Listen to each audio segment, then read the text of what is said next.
I'm ostracized and traumatized by everything I'm not alright. I'm lost inside, and anything I say you better listen up closely. Mostly, I'm the one and only. Bring it home slowly. Hand your boy the trophy. Patience is holy moly. I got him hating on me like Michael hates. Yo, konnichiwa. Di video kali ini gue bakal ngebahas lanjutan dari pembahasan Tensura. Tapi sebelum lanjut videonya, buat kalian semua yang baru bergabung atau baru mampir ke channel ini, bisa bantu channel ini dengan cara klik tombol like, tombol subscribe, juga nyalain loncengnya agar kedepannya video-video di sini juga semakin membaik lagi. Dan kalau ada salah dalam penyampaiannya, mohon dimaafin. Ya udah, nggak usah lama-lama, kita langsung aja yuk gas ke videonya. Cerita dimulai. Di sisi lain, pertarungan Veron dan Malcolm juga terjadi. Bahkan saat ini, terlihatlah Veron yang lagi kesulitan menghadapi Malcolm. Meski Malcolm saat ini lebih unggul, tapi Veron saat itu nggak gentar dan yakin bisa menang. Malcolm pun kemudian memuji kemampuan dari Veron dan mulai serius. Dan saat itu, terlihatlah perbedaan kekuatan yang sangat jauh. Malcolm pun saat itu langsung minta Veron untuk menyerah, tapi Veron malah menolak. Padahal dari energi aja, Malcolm itu udah 4 kali lipat lebih banyak dari si Veron. Namun Veron malah berkata, kau nggak akan pernah bisa menang dengan meniru kemampuan orang lain. Itu karena aku juga bisa melakukannya. Lagian tiruan tidak mungkin bisa mengalahkan yang asli. Malcolm bingung dan bertanya apa maksud dari Veron. Veron pun tersenyum dan berkata, baiklah, aku akan memberitahu apa itu kemampuan terbaikku. Dan saat itu, Veron pun langsung melepaskan kekuatannya. Oh iya, di sini diketahui, Veron tuh punya skill unik master imitasi yang bisa membuat Veron meniru orang lain yang pernah dilihatnya. Dan kebetulan, kemampuannya tuh mirip dengan kemampuan milik Malcolm. Disinilah Malcolm mulai meniru Tatsuya Kondo. Veron pun kebingungan dan ingin mencoba meniru Raja Iblis Rimuru. Namun tiba-tiba Veron mendengar suara, izin tidak diberikan. Sebagai gantinya, aku akan memberimu kekuatan. Dan saat itulah kekuatan Veron pun berevolusi dan menjadi penulis palsu sejati. Dan dengan kemampuan ini, Veron pun yakin dia bisa menang. Malcolm yang meniru Tatsuya Kondo bahkan sampai kesulitan, karena saat itu Veron meniru teknik Agera yang identitas aslinya adalah kakek dari Kondo dan Hakuro. Bahkan tiruan dari Veron sangat terlihat asli dan mendekati teknik sejatinya. Dan saat ini kekuatan Veron juga mulai meningkat dengan jumlah mana yang mulai ada di kelas Demolord baru. Melihat hal ini, Malcolm terkejut. Dia pun berkata, siapa kamu? Kau bukan lawanku yang tadi. Namun Veron hanya diam dan langsung meniru teknik dari Agera yang bernama Blade Change. Veron berkata, Kondo memang sangat hebat, tapi dia pasti akan mati di tangan Nona Carrera. Mendengar ini, Malcolm pun sangat marah. Mereka pun mulai melepaskan serangan beruntun secara bersamaan. Dan saat itu juga, di akhir serangan, muncullah 8 kilatan pedang yang memantul dari 5 jalur pedang. Bahkan saking cepatnya, 3 tebasan pedang langsung memotong tangan Malcolm. Malcolm putus asa. Dan saat itu, Veron berkata, aku tidak akan membunuhmu. Malcolm kaget. Dia tuh mengira akan dijadikan tawanan. Namun Veron jelasin, dia hanyalah pelayan Ultima. Jadi Veron udah pasti akan melakukan apapun untuk membuat Ultima bahagia. Dan kebetulan Ultima adalah iblis yang sangat kejam, bahkan selalu menyiksa musuhnya dan mati dengan menyakitkan. Malcolm pun jadi ketakutan dan terus memohon ampunan. Namun tiba-tiba hati Malcolm langsung diterkam oleh cakar iblis dari Veron. Veron berkata, bertanggung jawablah dan berikan kesenangan untuk Nona Ultima. Bye-bye. Itu adalah kekejaman tanpa henti. Malcolm terus kesakitan dan berkali-kali memanggil Letnan Kondo. Mendengar teriakan itu, Veron cuma tersenyum dan mencabut lidah dari Malcolm. Dan sebelum terbunuh, Malcolm pun disiksa habis-habisan. Di sisi lain, masih ada beberapa ruangan lagi. Zoe pun saat itu mencoba membaca pikiran dari Testarossa karena kemungkinan Testarossa ingin menantang Felgrin. Dan anehnya, Benimaru malah menyetujuinya. Ini karena baik Benimaru ataupun si Zoe, mereka tuh sama-sama sadar kalau mereka gak mungkin bisa mengalahkan Felgrin. Alasan Benimaru ngerasa begitu karena atribut sihir Benimaru dan Felgrin sama-sama api. Makanya mereka tuh saat ini cuma bisa mendukung Testarossa. Dan setelah itu, Zoe pun langsung memasuki ruangan. Dan terlihatlah orang yang bernama Garner. Karena Mimin ribet nyebutnya, Mimin bakal panggil Garner aja. Dia pun langsung memperkenalkan dirinya. Tapi dengan sini Zoe malah berkata, "Jangan membuang waktuku." Garner pun marah dan percakapan panjang pun terjadi. Setelah itu pertarungan dimulai. Dalam beberapa detik, Zoe pun kaget melihat kekuatan dari Garner. Bahkan Garner belum serius. Serangan tanpa henti pun terjadi. Tapi bahkan serangan itu terus diperkuat dengan pedang naga hijau. Untungnya Zoe pun langsung masuk ke dalam bayangan. Dan tiba-tiba Zoe pun muncul lagi sambil menembak dada dari Garner dengan pistol yang Rimuru buat untuk Kaijin. Dan kebetulan Zoe juga sering mengambilnya untuk berlatih. Namun tiba-tiba dari belakang Zoe muncullah Garner yang menerkam Zoe. Garner memang harusnya udah mati. Bahkan tubuhnya saat ini masih tertidur. Tapi memang itulah kekuatan yang Rudra kasih pada Garner.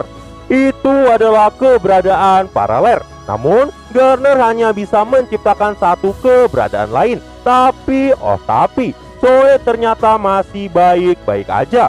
Zoe berkata, "Kau matilah." Dan saat itu juga skill uniknya The Hidden One langsung dilepaskan oleh Zoe. Garner berkata, "Meski aku mati, kau juga akan mati bersamaku." Dan saat itu juga Garner pun langsung melepaskan serangan keberadaan Paraler dengan membakar hidupnya sendiri. Dan saat serangan saling dilepaskan, Zoe pun menyadari kesalahan perhitungannya. Dalam hati Zoe berkata, "Maafkan aku Tuan Rimuru. Aku akan menebus semua dosaku nanti." Namun saat itu terdengarlah suara dari Ciel, "Jangan ditebus Zoe, aku akan memberimu kekuatan." Dan saat itulah Zoe saat ini telah memperoleh keberadaan Paraler. Dan karena itulah Zoe pun berhasil memenangkan pertempuran dan Garner pun langsung binasa.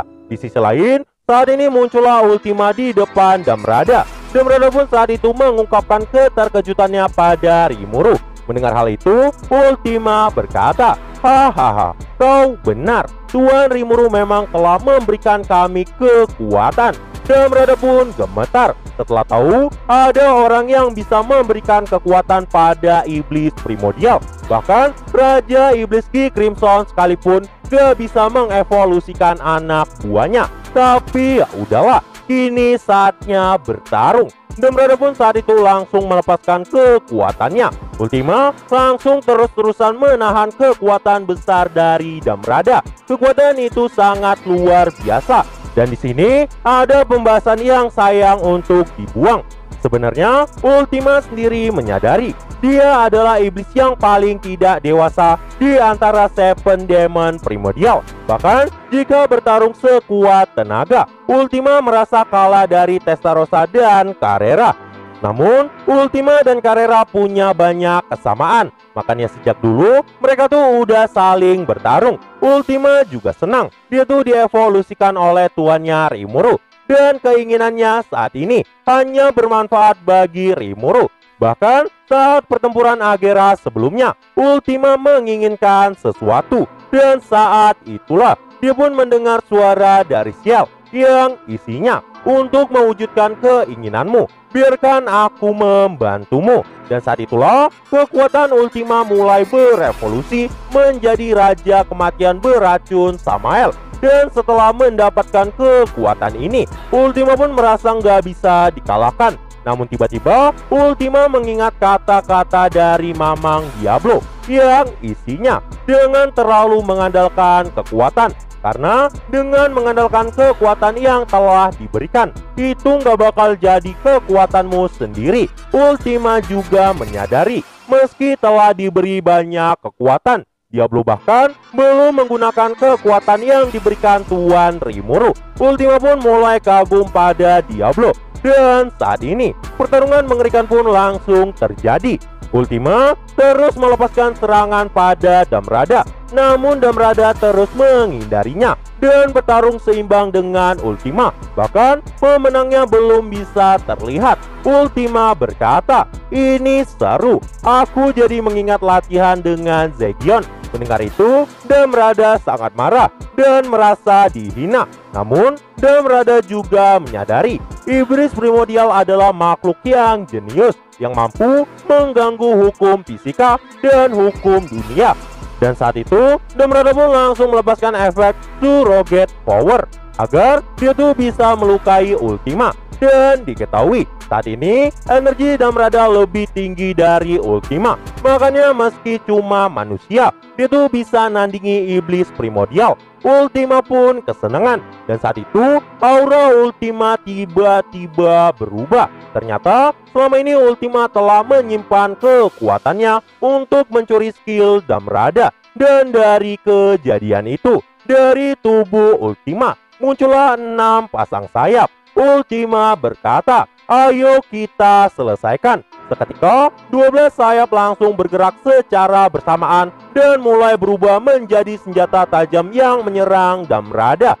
Damrada yang mencoba menghindari serangan itu bahkan sampai terlempar karena kekuatannya nggak bisa ditahan oleh Damrada. Bahkan daya kekuatan Ultima terus-menerus meningkat. Begitu juga jumlah mana Ultima. Ultima pun saat ini mulai berkata, "Aku menyukai wujudku saat ini." Damrada berkata, "Jangan meremehkanku, gadis kecil. Kekuatanmu memang sangat luar biasa, tapi jangan sampai lengah." Damrada pun saat itu mulai fokus menghindari serangan dari Ultima. Namun tetap aja dia tuh masih kesulitan memberikan luka pada Ultima. Bahkan saat Damrada ingin menyerang, salah satu sayap dari Ultima langsung menancap di kaki Damrada. Melihat Damrada yang terus-menerus menghindar, Ultima berkata, "Hahaha, kenapa kau terus berlari?" Namun saat mulai mendapat celah, Damrada pun langsung menembakkan kekuatan penuhnya pada Ultima.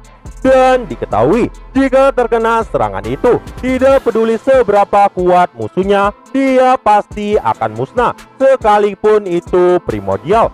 Damrada pun merasa dia telah menang. Namun tiba-tiba Ultima pun langsung melesat dengan sangat cepat dan melepaskan serangan pukulan beracun yang mematikan. Seketika dada Damrada langsung ditembus Ultima. Dan saat itu kekuatan tertinggi Raja Kematian beracun langsung dilepaskan.